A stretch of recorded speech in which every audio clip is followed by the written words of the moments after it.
Hello ભાઈ, જય માતાજી, જય શ્રી કૃષ્ણ। આપણે ઘણા સમય પછી આપણે રસોડામાં રેસીપી કરવા આવ્યા છીએ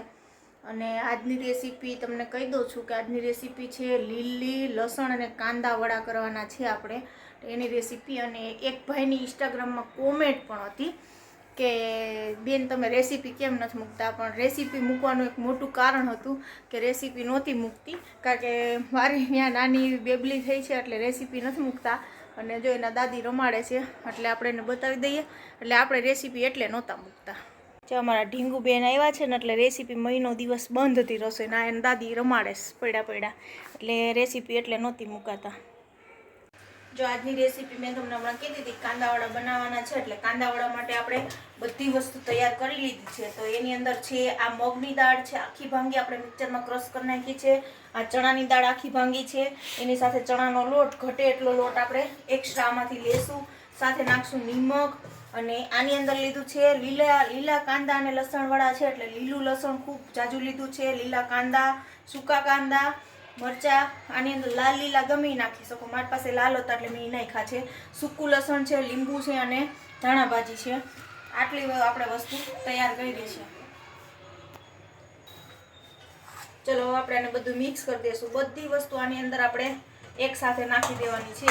કોઈ વસ્તુ બાકી નથી રાખવાની એટલે આપણે બધી વસ્તુમાં ઠલવી દીધી છે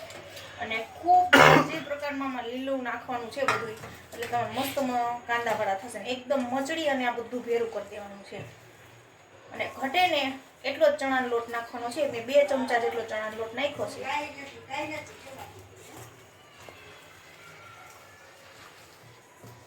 આ રીતના મસળી અને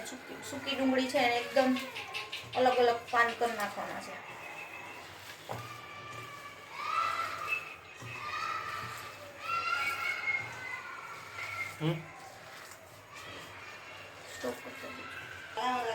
જો આની અંદર લીંબુનો રસ આપણે નીચી નાખ્યો છે, નિમક અનુસાર નાખી દેશું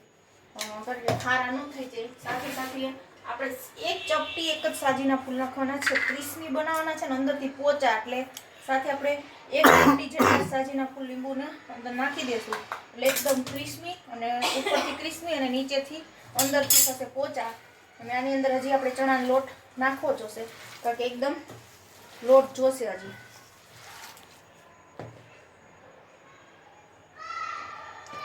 પેલા 2 ચમચા લીધો તો મેં પાછો, તમારે જેટલી પ્રમાણમાં કરો ને એ પ્રમાણમાં ચણાનો લોટ ઉમેરજો।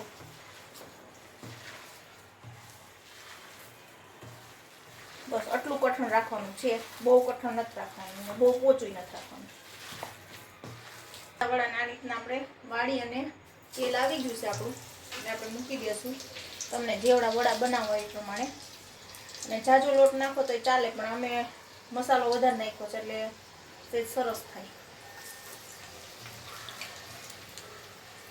એટલે આને કાચા પાકા ઉતારી લેવાના હોય છે હજી એમ ટીકડી બનાવવાની ને એટલે।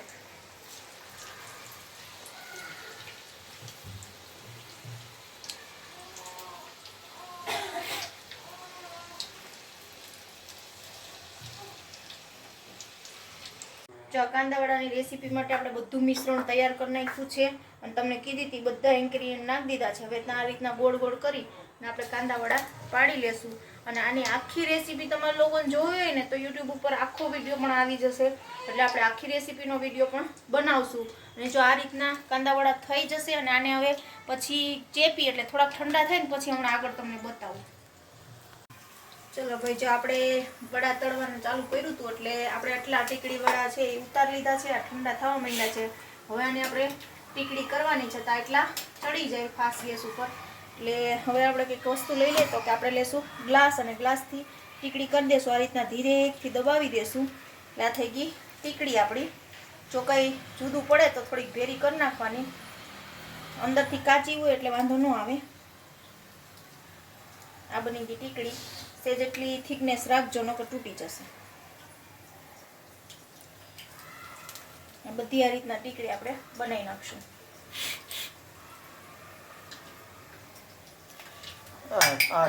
સાઈડમાં આપણે વડા ચડી ગયા છે એટલે આને કાઢી લઈએ, ઠંડા થઈ ગયા હતા ને બનાવવાની હતા અને બીજી ડીશમાં આપણે કાઢી લેશું।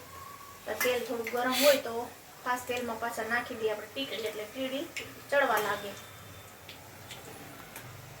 જે આ રીતના આપણે બધી ટીકડી કરી નાખી છે ને સાઈડમાં તળીને પણ થોડીક આપણે મૂકી દીધી છે અને આ રીતના એકદમ ફાસ્ટ તેલમાં એને તળાવવા દેવાની છે અને તળાઈ જશે ને એટલે બધી ઓટોમેટિક ઉપર આવવા મળશે એટલે ખબર પડી જશે કે અંદરથી ભજીયાની જેમ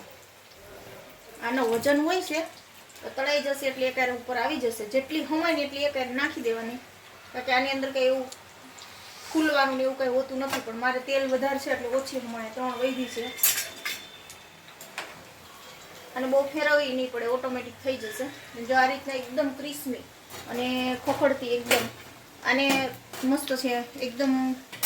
ક્રિસ્પી બની છે અને ખોલીને તમને બતાવું છું જો કેટલી મસ્ત બની છે અંદર ભજીયાની જેમ નાગડી બધા ખાવા બેસે એટલે આપણે રિવ્યૂ લેશું કે કેવી બની છે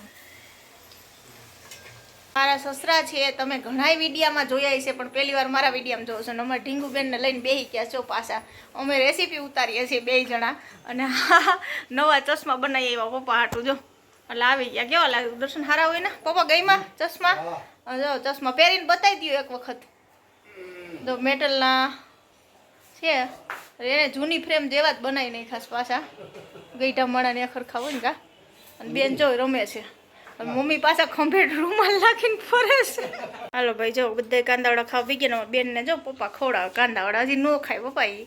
જો કેવી લઈને પેલું જોવે છે જો કેવી થારી હમ જોવે છે એ લાઈન બાજુમાં જમવા બેસી ગયા છે બધા એવું બધા ચાખે છે કેવા બન્યા મસ્ત બન્યા જો અમારી મમ્મી કહી દીધું સરસ બન્યા એમ દર્શનો કહે કેવા બન્યા પપ્પા સારા બન્યા કડકડિયા ભાવે એવા તો વાંધો નહીં હાલો આજે આપણા કાંદાવાળા તૈયાર થઈ ગયા છે ને હજી દર્શન ચટણી બનાવે છે સોસ ને બધું ભેરું કરીને તીખી ચટણી મોરી ચટણી હવે ચાખશે આપો રિવ્યૂ કેવા બન્યા હા કરી લ્યો અને આ રહે છે કારા કોલસા સિંગોડા પોપૈયું અમદાવાદના ફેવરેટ રેડી મસ્ત ને સરસ હાલો બધા રિવ્યૂ સરસ આપ્યા આ સાથે આપણે આપણા બ્લોગનો એન્ડ પણ કરીએ છીએ તો જય માતાજી જય શ્રી કૃષ્ણ બધાને